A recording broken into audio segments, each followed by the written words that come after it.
Hey, what's up, guys? Coming back to give a little Q&A about the process I went through to start getting prepared to try to have surgery.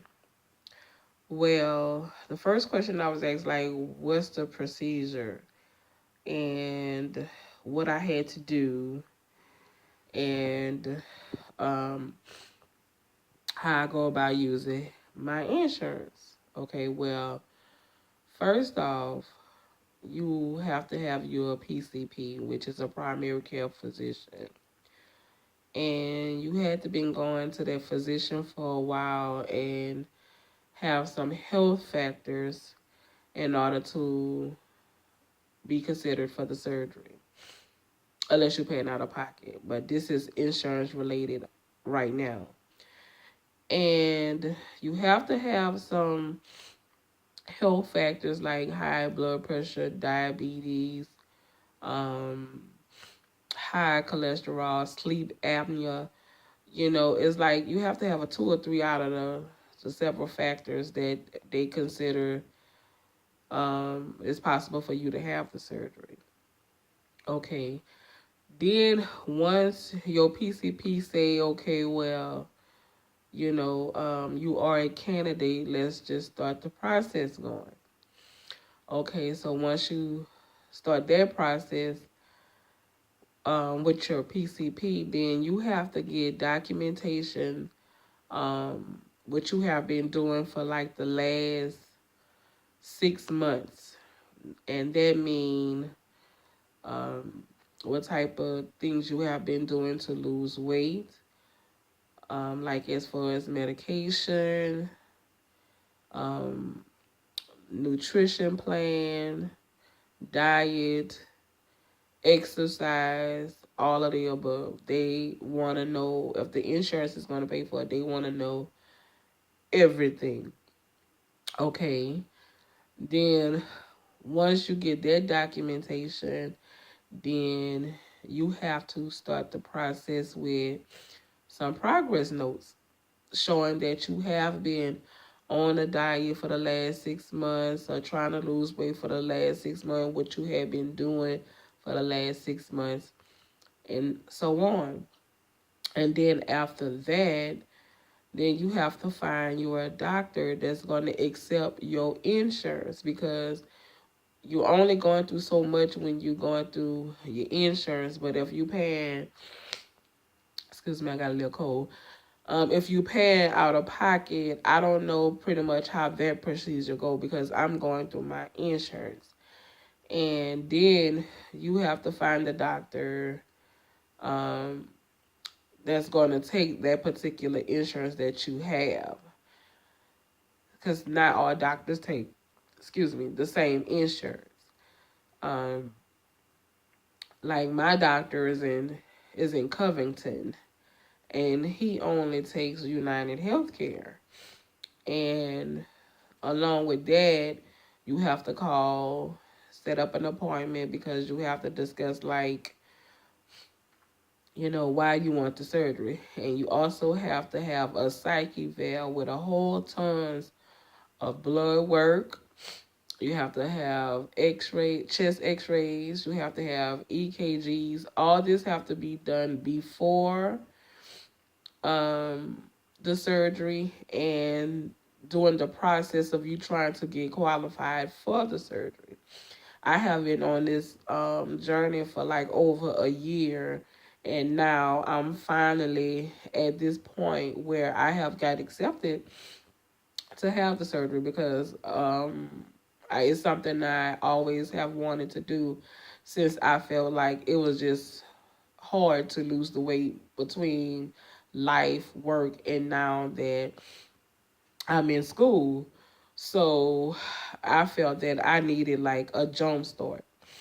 And along with that, I do have like minor little issues like high blood pressure, high cholesterol, and type 2 diabetes. So, meaning I'm insulin resistant. So, that was like three quick key factors.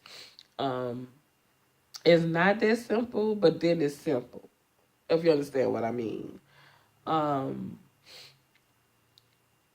I mean, I advise anyone who's like in my situation or maybe feel like, the weight, no matter how hard they try, the weight is hard to come off. I would suggest anybody to try to do it. You're gonna hear some people with their negativity, and then you're gonna have some people that's positive. But at the same time, you have to do what's best for you and not care what no one else says. Um, I then, along with the process going on, you know, if you get approved for the surgery, then you have two particular diets that you have to follow. That's a must because the doctors expect you to do this before they perform the surgery. Like, um, 2 weeks before I even got the approval, like 2 weeks ago from you seeing this video now, I had to go on a step down diet, which was very strict and that was very hard for me because I started the process with losing weight and eating healthy, but the way how they had the nutrition plan going, I was like, oh my God, am I gonna be able to do this? Because this is hard. I feel like I'm starving, and that was hard. But I was able to do it because I'm determined. So now that I have gotten my have received my surgery date, which will be December 14th of this year, I have to go on a clear liquid diet for 2 weeks, which I have Jello, sugar free Jello, chicken broth, popsicles, and water, and you can use Crystal Light packets and Hawaiian Punch packets, but everything has to be sugar free and everything is like, clear liquids or whatever. So that's a process, and that's even harder when at first, when you was doing a step down diet, that's required. You at least was able to eat protein, lean meat, and a vegetable. Well, now after since I'm 2 weeks, into going into surgery in 2 weeks. I'm sorry, y'all, how I'm talking, but I feel very bad. But I'm trying to do this video for people to try to get an idea. Um, it's like you have nothing but fluids you can take in. So that's kind of a challenge, but I'm working my way through that. So with that being said, if you feel like that's something you want to do, um, start the process. Now I can't tell you what's gonna go on once I make it to the doctor, to the surgery date, and after I will sorry y'all, video everything and keep y'all posted. Um, and everything, my daily daily log after, and let y'all know how I'm feeling and how I'm feeling, after the surgery and the do's and don'ts or whatever. So I'm sorry if this video was all over the place and the and the smacking and all, but everybody, I'm new to this, and I would get better, and I would have better lighting, better video sooner than later. So if this was some good information for you, or if you feel like I need to explain more in depth, hit me up in my comments, and I promise to get back with you. Like and subscribe, and I will holler at y'all later. Bye.